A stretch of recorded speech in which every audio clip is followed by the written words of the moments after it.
तो साइतामा एक normal human being है जिसने गॉड लेवल पावर्स को अचीव कर लिया और उसके पास अपने सभी ओपोनेंट्स को सिर्फ एक पंच से हराने की एबिलिटी है और ये पावर्स उसे मिली हैं उसके लिमिटर को ब्रेक करके, जिसके लिए उसने ऑलमोस्ट इम्पॉसिबल रूटीन को फॉलो किया था। 100 पुशअप, 100 सिटअप, 100 स्क्वाट्स और 10 किलोमीटर रन हर दिन पूरे 3 सालों के लिए, जिसकी वजह से लिमिटर जो गॉड ने सभी मॉर्टल्स पर लगाया था वो टूट गया और साइतामा को मिली इनसे लिमिटलेस और बॉटमलेस पावर्स। और अब वो इन पावर्स के साथ किसी से भी कभी नहीं हार सकता था और सब कुछ नॉर्मली चल रहा था, पर यूनिवर्सेस और गैलेक्सीज के बीच में एक और ऐसा बीइंग था जो वीक ओपोनेंट से फाइट कर करके बोर हो चुका था और एक टफ चैलेंज की तलाश में था, जिसका नाम था बोरोस, जिसे सभी डोमिनेटर ऑफ द यूनिवर्सेस के नाम से जानते थे, जो कि अब आर्स पर आ रहा था सिर्फ एक आदमी के लिए, the one and only one punch man Saitama. और अब टाइम था ये जानने का कि इन दोनों और यूनिवर्स में स्ट्रॉन्गेस्ट बीइंग कौन है। बोरोस का कहना था कि साइतामा के पास इमेजरेबल स्ट्रेंथ है जिसकी कोई लिमिट नहीं है और साइतामा अब तक हर एक मॉन्स्टर को सिर्फ एक सिंगल पंच में मार चुका था, बट बोरोस अलग था। साइतामा ने बोरोस को पंच किया और ऐसा पहली बार हुआ जब साइतामा ने किसी को पंच किया और वो मरा नहीं, जिससे बोरोस का आर्मर टूट गया जो उसकी इंसेन और लिमिटलेस पावर्स को लिमिट में रख रहा था। बोरोस ने साइतामा को एक ही किक में मून पर पहुंचा दिया, पर साइतामा पूरी तरह से अनफेज था और वो एक ही जंप में ऑलमोस्ट लाइट की स्पीड से वापस आ गया। बोरोस को लगा कि बहुत हुआ और अब इसे एंड करते हैं और साइतामा के दिमाग में भी यही था और बोरोस ने अपने सबसे पावरफुल अटैक को चार्ज करना शुरू किया,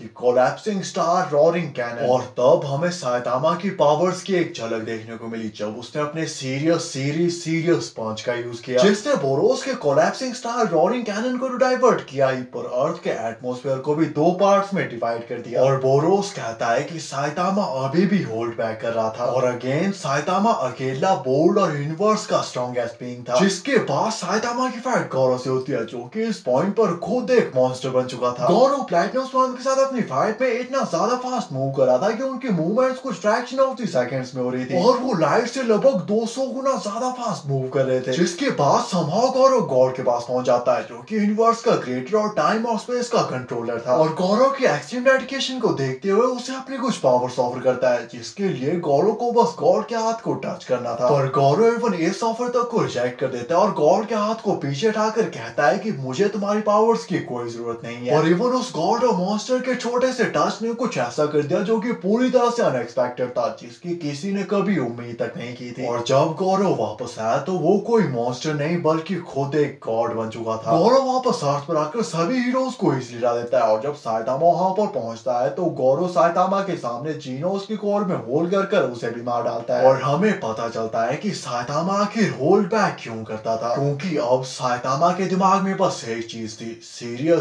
सीरियस पंच। और साइतामा गौरव पर अपने स्ट्रॉन्गेस्ट पंच से अटैक करता है जिसके सिर्फ टच होते ही गौरव एग्जिस्टेंस तक से इरेज हो सकता था, जिसके बाद इन दोनों के बीच में एक बहुत लंबी फाइट चलती है और एंड में साइतामा गॉड गौरव तक करा देता है, जिसमें साइतामा सिर्फ अपनी एक चीख से जुपिटर प्लेनेट तक को डिस्ट्रॉय कर चुका है। और गौरव साइतामा को कहता है कि अगर कोई बगैर गॉड के हाथ को टच किए गॉड की पावर्स को रीच कर सकता है तो वो सिर्फ तुम हो।